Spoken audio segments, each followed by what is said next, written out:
Hi. Welcome back. How have you been? When we last left off, we just got finished listening to Norman on the stage as he worked his magic and convinced Burton that Burton needed to spend some money. Now, as we begin our journey into chapters 7, 8, and 9, we're going to start to see things from the accountant's perspective.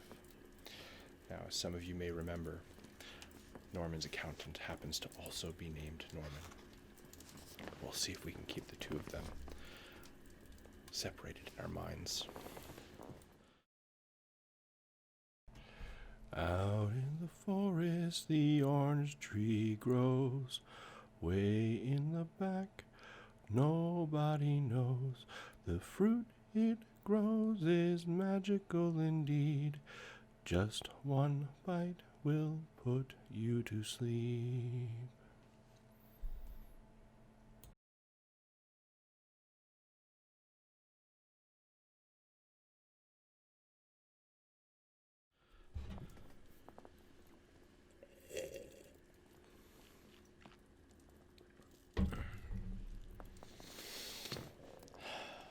Okay.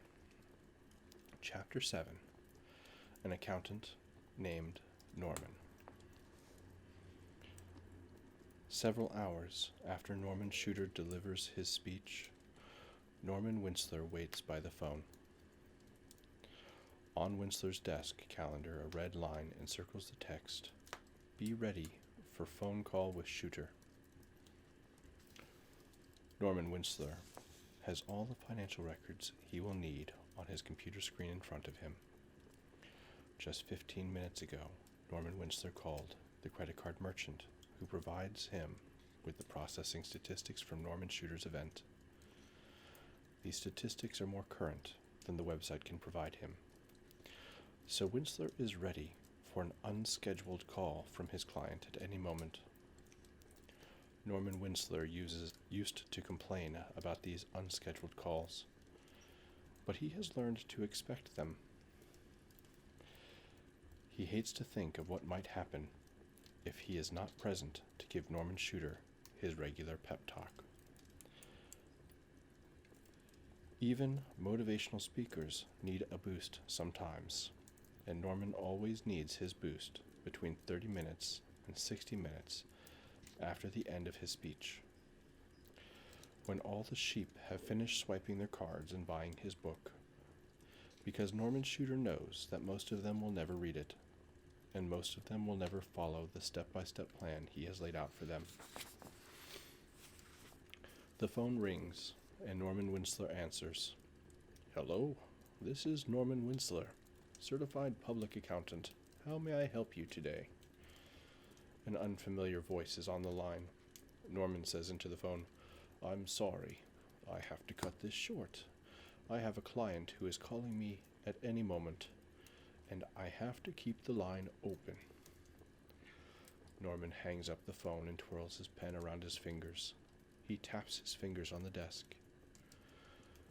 When the computer screen goes blank and the screensaver on the computer starts, Norman Winsler wiggles the mouse to stop it.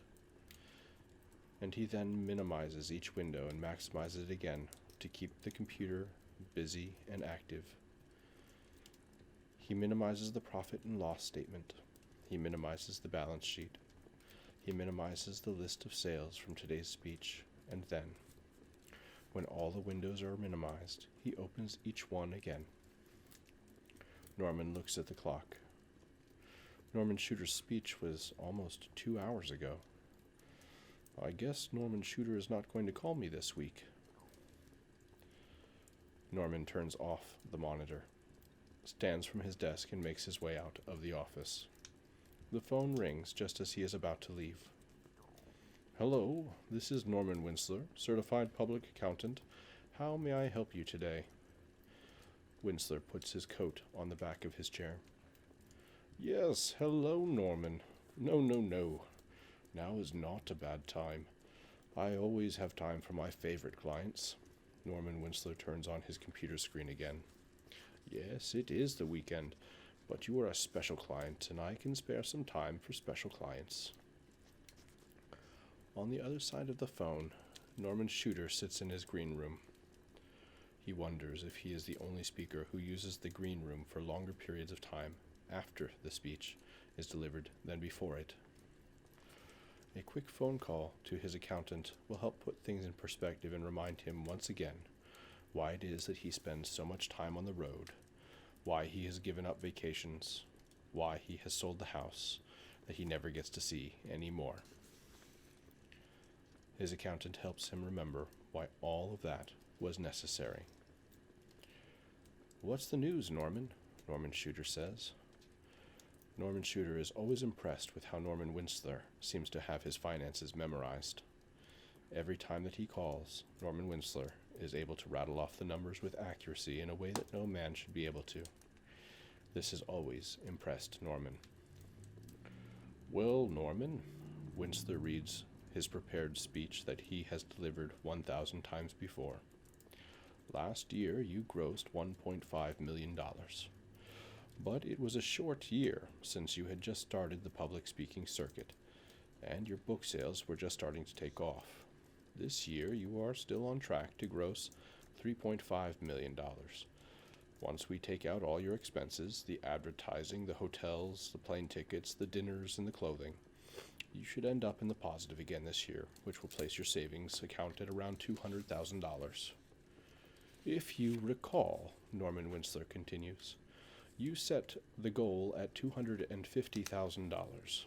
That's the number you said that you needed to hit in order to cut back on working the speaker circuit to just 6 months each year and taking a 6-month break to relax, vacation, and just enjoy your success. Your sales today are better than usual. Did you do something differently?" Shooter listens as Winsler goes over the numbers. It's amazing that he's going to make $3.5 million gross this year, and after all expenses, he's still only going to come close to his savings goal. The money flies out as quickly as it comes in. Where does it all go? Just a little longer, though. That's what Winsler is saying. Norman is on his way, and he's getting closer. So close. "No, Norman, I gave the same speech I always give." Norman sounds less than enthusiastic. "Every speech is the same. It is all the same. The green room, the stage, the people, the hotels. They all blend together." Norman feigns a chuckle. "Huh. I guess I'm just becoming a master of my craft." Norman seems just a little sad.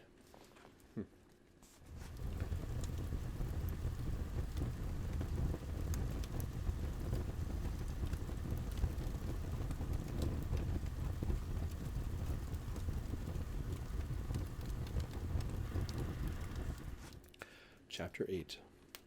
The Invitation. Norman sits in the green room after his performance. He stares at himself in the mirror. "What have you become, Norman?" His reflection does not answer.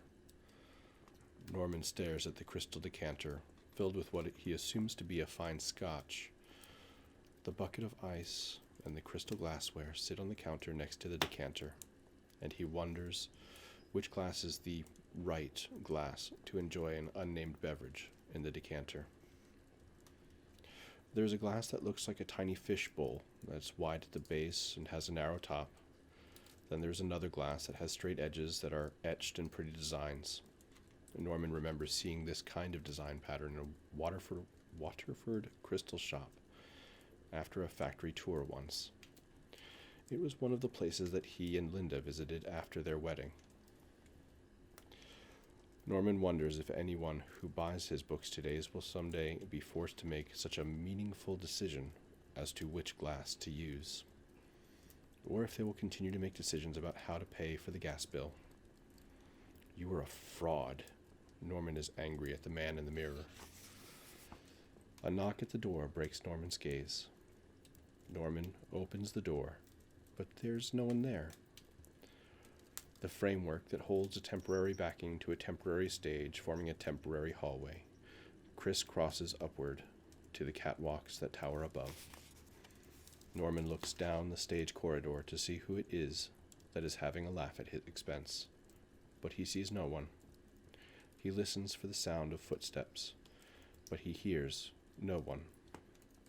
In the distance, Norman can hear the murmur of a speaker and his or her crowd.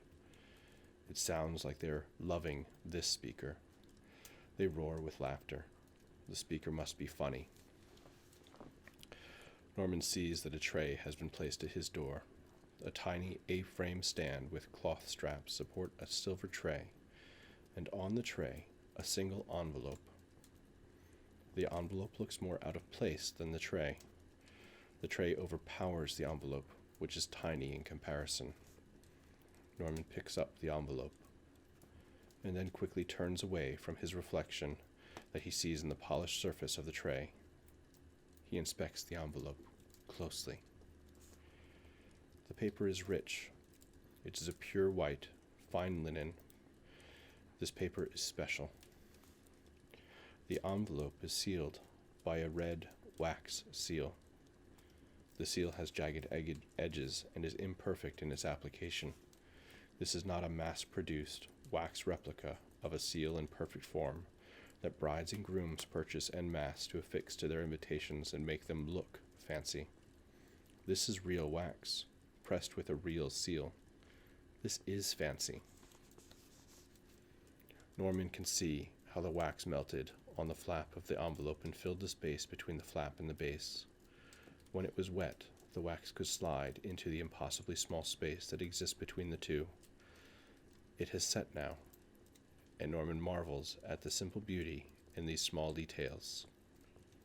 The wax is a welcome distraction from thoughts about money that Norman is taking from people who will never read his books and who will never apply the lessons that he is trying to teach. Thoughts about the wax seal replace the thoughts about which glass to use. Norman studies it carefully. The image in the seal is not legible. There is a lion, possibly, or is it a stag? It arches its back, kicking its legs into the air. Text is written in a banner that encircles the beast. It reads, Carpe Noctem, across the top, and Ex Nihilo Nihil Fit, across the bottom. Norman has heard of Carpe Diem and wonders if Carpe Noctem is similar.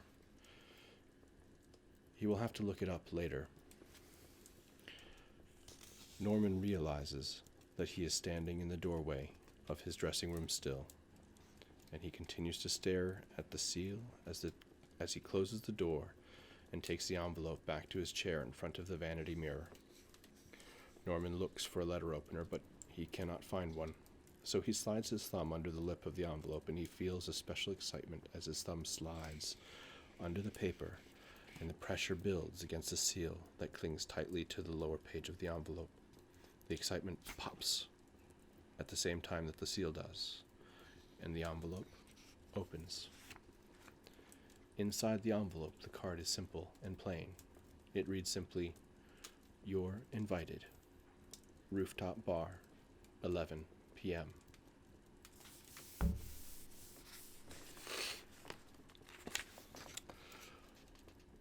The phrase Carpe Noctem means seize the night.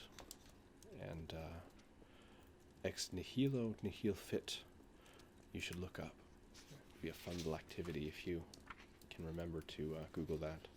It's Ex Nihilo Nihil Fit, Nihilo Nihilfit. So look up that Latin phrase.